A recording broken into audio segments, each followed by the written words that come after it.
But welcome to Chef Umberto's Chef's Table.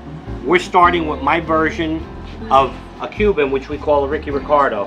Nothing but the best. Rovagnati, truffled Parmacotta ham. We have a nice West Creek Swiss cheese in there.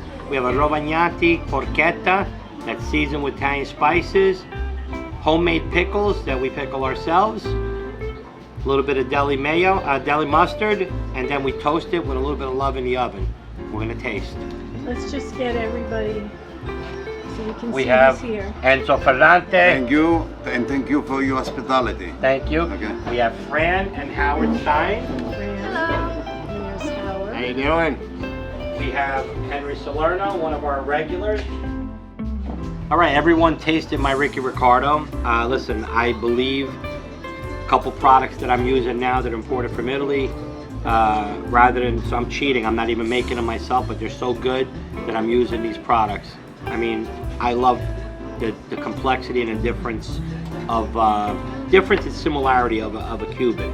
And so The more than I tasted, the infusion of Italian meats, I think was the culture of, the product that I taste was just unbelievable. Years through, in Italian, Cuban, culture, I liked, the truffle, the end, taste was like unbelievable, with the, mustard, yeah, and the pickles. Yeah, I think it was a good infusion between Cuban and Italian. So this was the first Cuban I've ever had, so it's the best Cuban I ever had. I mean, I love the different meats that comprise this sandwich. It's you can definitely taste the difference in the meats as I look at it, but what really kind of brought it all together as a Cuban for me was the homemade pickle with that deli mustard with that little bit of spiciness and just that little bit of creaminess to kind of put it all together. I really like the sandwich, Chef. This is a little different twist on a Cuban that I've had in the past, but it is very good and it's delicious. Andrea, what'd you think? I thought it was excellent. I feel like Howard, you really described everything beautifully. And I also found the acid in the pickle was just right. It wasn't too salty. And I never had a Cuban on this kind of bread before, but I just thought it was excellent. Something different. It had the Umberto twist. And Yeah, you know what? We like the Umberto twist. We do like the Umberto twist, and not to also, you gotta remember the crispiness of the bread too. Yes. I think traditionally they're pressed, but this had that oven Yes. Oh, yeah. crispness on the bread also, which is, I think, important to a Cuban sandwich. And we would be remiss if we didn't mention that we're drinking this sangria that Howard brought. Of course, That is if you freaking think out of this world. All right, we're in the kitchen right now at St. Marie's at the chef's table, and Chef Umberto is preparing our next course.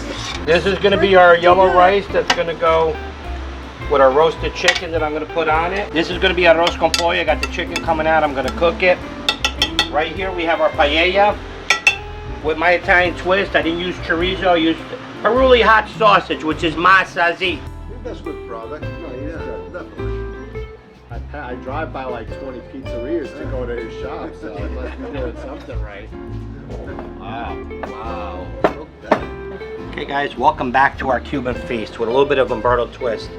This is a roast Cuban pork shoulder roast, and it's cooked with my mojo sauce, a little bit of Cuban spices, cumin, coriander, lime influence, a little bit of orange juice. This was deboned, tied, and it was marinated for almost 30 hours. So it should be nice and succulent. We have Cuban black beans. We have my take on a Cuban paella. I call it padella, but it's done with the yellow rice. Instead of, it's my roasted chicken with some Cuban influence in it, and my Peruli hot Italian sausage in there. And last is my arroz con pollo with my roasted Cuban-inspired boneless chicken thighs. So it marinates with the flavor. And then, same thing with the pork.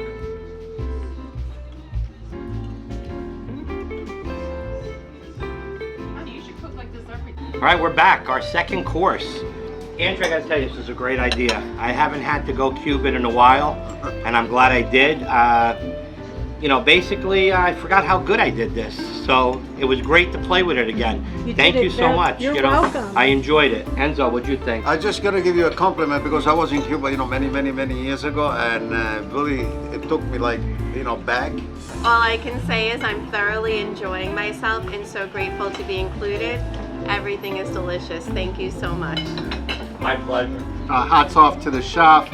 Everything was delicious, and you can definitely, you know, the theme I always walk away with coming from Chef's Restaurant is the love and the care for the ingredients. That it really shines through. For me, the standout today was the arroz con pollo, that chicken. I really love the spice rub that's on it, and the rice was just cooked perfectly with the peas and the spices, the saffron. It really just was kind of the perfect arroz con pollo for me. Great job, chef. Again, everything is delicious. I especially like the beans. The beans were really good. Thank you, chef. My favorite part probably was the beans as well.